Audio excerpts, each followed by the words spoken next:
ফেরিঘাট কবিতা by artist Mohammad Shahabuddin. Demra ফেরিঘাট, এখানে ছিল একটি হাট। কত স্মৃতি, কত মানুষ, চলতি পথে হয়ে যেত বেহুশ।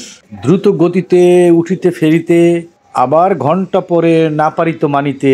গাড়ির চিপায় চাপায় মানুষের অবস্থান, এভাবেই এই ঘাট দিয়ে মানুষরা করত প্রস্থান।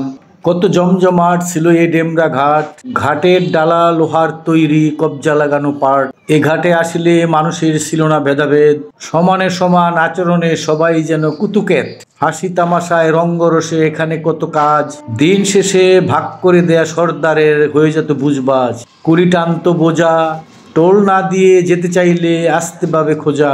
ছাত্র ছোট বাচ্চা পরিচিত দেখলে লাগবে না ভাতিজা, আবার নারী আত্মীয় স্বজন দেখলে ও তো খাদিজা। চারিদিকে জমজমাট দোকান পাট, আবার শনিবারে বসিত এখানে হাট।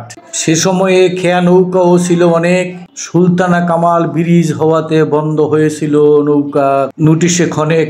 বহুদিন পরে বন্ধ হয়েছে ব্রিজ, ঠিকঠাক করে লাগাবে আবার মাঝখানের কিরিজ। তাই তো জমেছে আবার ঘাটের খেয়া, আরো দেখা গেল ব্যাটারি চালিত রিক্সা আবার পায়া। এক গতির বন্ধ তো আরেক গতি খোলা।